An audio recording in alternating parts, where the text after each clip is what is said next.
Caleidoscópio está de volta ao vivo, galera? E o bate-papo aqui hoje, redação do Enem. O programa chega até você na tela da TV Horizonte, PUC TV e TV Educar em Ponte Nova. Tem uma galera em Caceara, no Tocantins, curtindo o programa. Então um abraço especial para todo mundo aí e para as várias cidades do Brasil que também recebem o nosso sinal. Se você curte e nos acompanha pelas redes sociais, comente e participe do programa. Quem sabe você não leva um presente aí dos nossos parceiros, hein? Que tal ganhar um par de convites para o cinema? Entre no site da TV Horizonte e faça o seu cadastro para participar. Toda segunda-feira tem um ganhador. Quer ganhar uma pizza grande com refri 2 litros? Então vá lá nas nossas redes sociais, participe e concorra. Toda sexta-feira sai um ganhador. Mas se sua fome não aguentar até o final da semana, ligue e peça a sua bitela. Tá aí pra você o telefone da bitela. Tem cinema e pizza, galera. Então aproveite para ter um momento aí relax, né? Antes da prova, vá lá, curta, participe. Vamos então voltar aqui ao nosso bate-papo. É hoje sobre redação do Enem, né? Fica à vontade para participar aqui com a gente. Ô Lenise, quais as habilidades que a gente poderia pontuar que são cobradas, né, do estudante que está ali para fazer essa redação?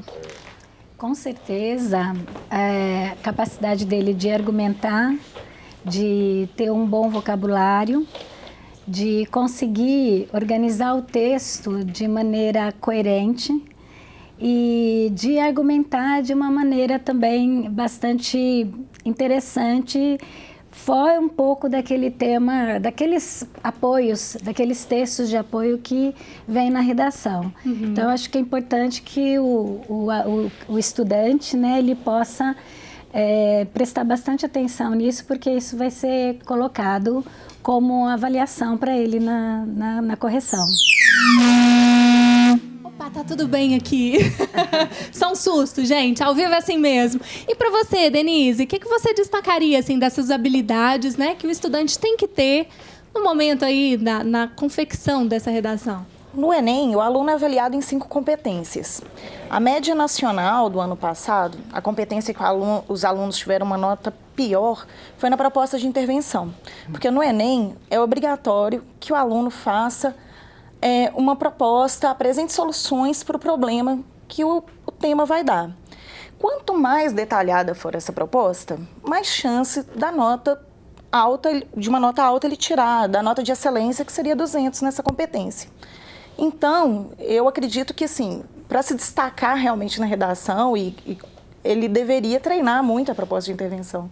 Legal. Ô Flávia, quer complementar, assim, a respeito dessas habilidades que vão ser, né, a exigência direta para o aluno? Eu vou tentar partir para uma coisa mais prática, né? A primeira coisa, ele precisa ficar dentro do tema, né? Ano passado, muitas redações foram mal avaliadas no sentido de tiraram nota baixa, e alguns tiraram nota 0 porque falaram do assunto, mas não falaram do tema, né? Então, eu acho que a primeira habilidade na hora é olhar o que se exige, inclusive antes de ler a coletânea, para já ter um olhar direcionado e ganhar tempo. Segundo, o texto é dissertativo, argumentativo. O Enem não cobra gênero, o Enem cobra tipo. Então, ele precisa ficar muito atento à linguagem, porque precisa ser uma linguagem formal, é um texto baseado no raciocínio. Ele precisa muito mesmo ter uma tese já bem formulada, porque o texto ele vai partir desse ponto de vista que ele vai defender. Então, eu diria, é a habilidade de olhar o tema, pensar, formular uma tese e construir um texto efetivamente dissertativo, argumentativo. Legal. A partir disso, assim, a gente pode pensar também numa linha de raciocínio norma culta e coloquialismos de jeito nenhum, né? É uma regra. Quando nós olhamos a competência 1, justamente isso, é modalidade escrita formal da língua portuguesa. Então, redução de palavras, aquelas muletas linguísticas, e aí, e então, devem ser evitadas, colocar qualquer gíria. Não precisa ser uma linguagem rebuscada, mas formal.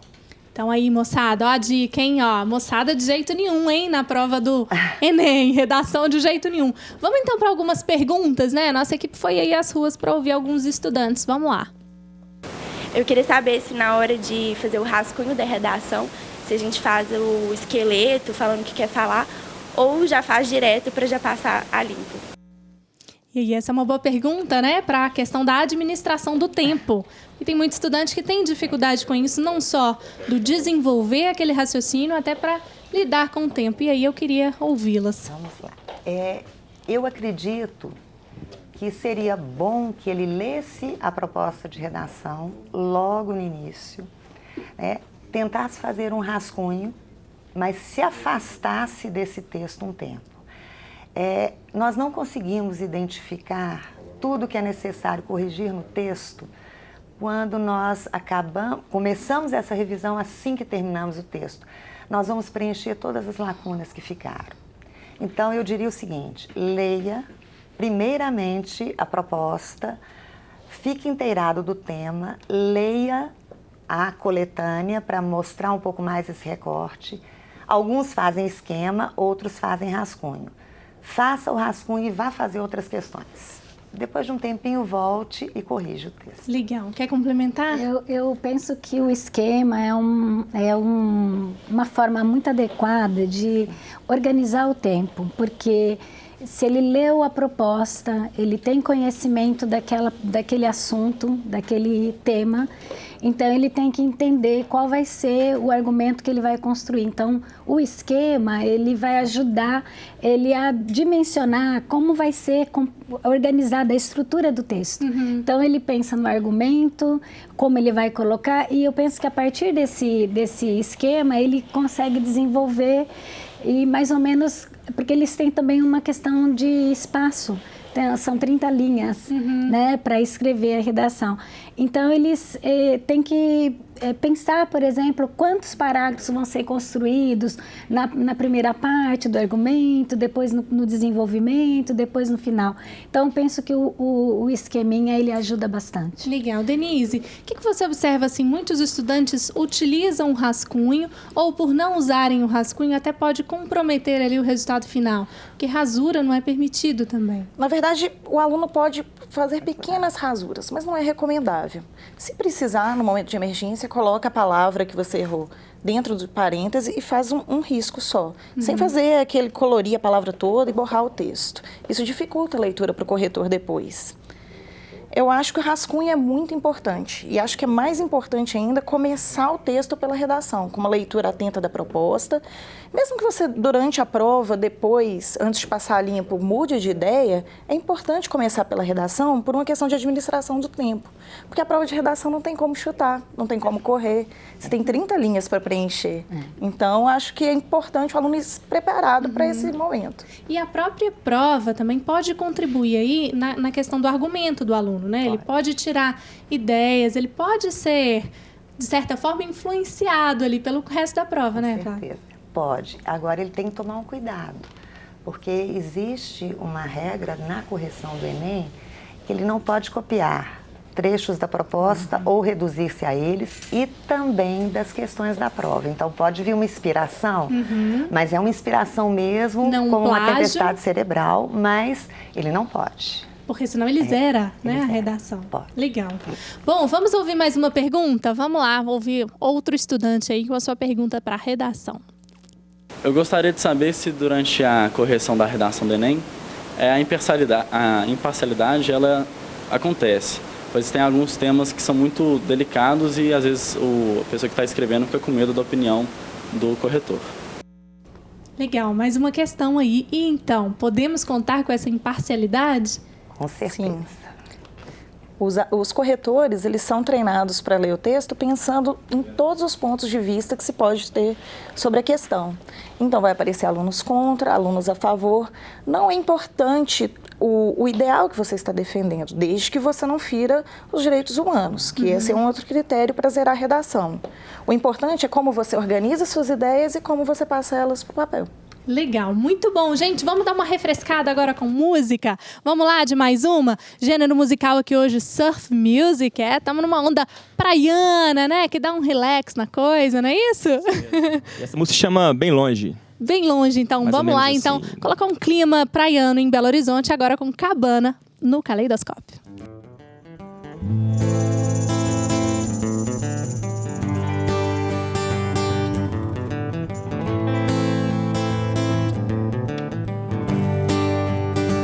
Largue tudo de lado e vem, que hoje eu quero viver muito mais além de um trânsito engarrafado. Só quero seu sorriso junto ao meu, bem longe, onde ninguém nos encontre, onde eu possa olhar pro céu, deixar que o tempo pare.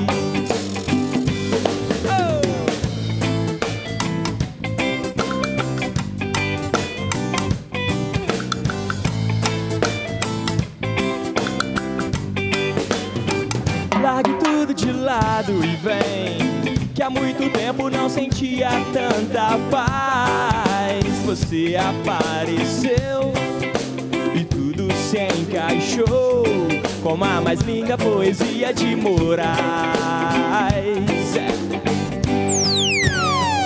Até posso esquecer de tudo que vivi até aqui sem você.